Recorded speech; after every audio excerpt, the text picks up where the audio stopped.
और चलिए इस वक्त की बड़ी खबर का रुख करेंगे। जयपुर से खबर है, कांग्रेस सेवादल फिर से शाखाएं लगाना करेगा शुरू। जयपुर में होने वाली राष्ट्रीय कार्य समिति में होगा ये प्रस्ताव पारित।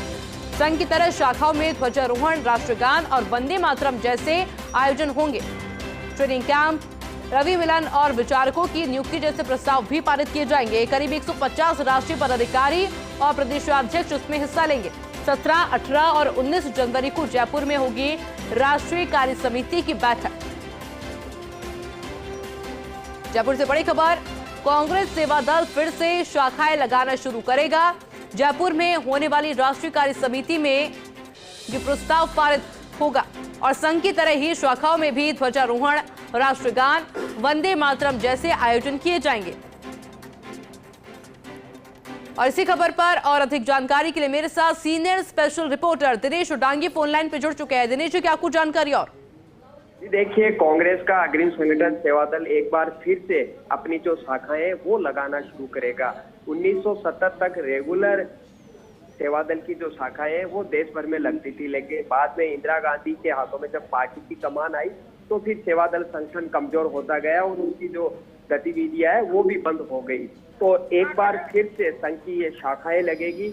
यह अहम प्रस्ताव 3 दिवसीय राष्ट्रीय कार्य समिति की बैठक जो जयपुर में इसी माह होगी उसमें फैसला लिया जाएगा। इसके अलावा कई अहम पॉलिटिकल प्रस्ताव है वो भी कार्य समिति की बैठक में रखे जाएंगे। जैसे ट्रेनिंग कैंप और ट्रेनिंग प्रोग्राम है उनको गंभीरता से रेगुलर आगे बढ़ाया जाएगा और सीनियर लीडर आके जो है ट्रेनिंग वर्कशॉप ज्वाइन करेंगे और संगठन के जो नेताओं और कार्यकर्ता है उनको ट्रेन करेंगे। साथ ही रवि मिलन प्रोग्राम भी शुरू होगा, यानी महीने के एक रविवार को सीनियर नेता लंच और डिनर देगा जिसपे कई अहम विषयों पर चर्चा होगी। मतलब आरएसएस की तर्ज पर, क्योंकि आरएसएस से पुराना संगठन है सेवादल, 1924 में इसकी स्थापना हुई थी, लेकिन बाद में जिस तरह संघ ने अपनी शाखाओं और प्रचारकों के जरिए संगठन को मजबूत बनाया, लेकिन सेवादल उससे पहले गठित हुआ फिर भी पिछड़ गया था। तो अब संघ की तरह अपनी शाखाओं का, स्कूलों का संचालन फिर से शुरू करेगा। जो प्रोग्राम बंद हो गए थे उनको शुरू करने के प्रस्ताव इस राष्ट्रीय कार्य समिति की बैठक में रखे जाएंगे। काफी अहम ये राष्ट्रीय कार्य समिति की बैठक है।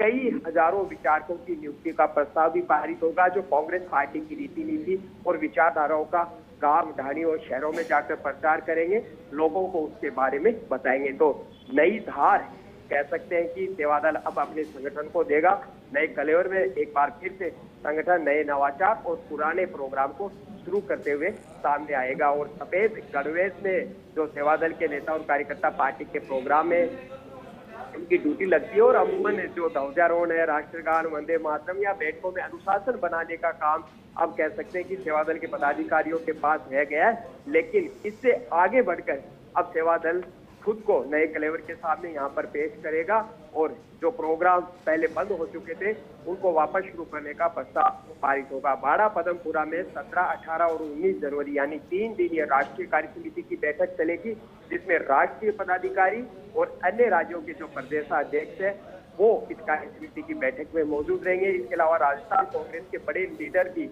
3 दिन में कभी भी एक दिन है वो इस कार्य समिति की बैठक को ज्वाइन करेंगे। कुलदीप डोटासरा, नेता प्रतिपक्ष टीकाराम जूली, अशोक गहलोत और सचिन पायलट, इनको भी बाकायदा आमंत्रित किया गया है और ये अपना संबोधन यहाँ पर रखेंगे और सेवादल के पदाधिकारियों और कार्यकर्ताओं को राजनीति के बारे में यहाँ पर बताएंगे। हर 2 साल में सेवादल संगठन की राष्ट्रीय कार्य समिति की बैठक होती है और इस बार इसके लिए राजस्थान को इस संगठन ने यहाँ पर चुना है। जयपुर में ये बैठक होगी और उससे पहले भी जयपुर के अंदर ये बैठक हो चुकी है और इस राष्ट्रीय कार्य समिति की बैठक में अगले 2 साल का संगठन का क्या रोड मैप रहेगा, क्या कामकाज रहेगा, उसका पूरा खाका है वो इसमें पेश किया जाएगा। जी बिल्कुल दिनेश जी, बहुत बहुत शुक्रिया आपके तमाम जानकारी के लिए।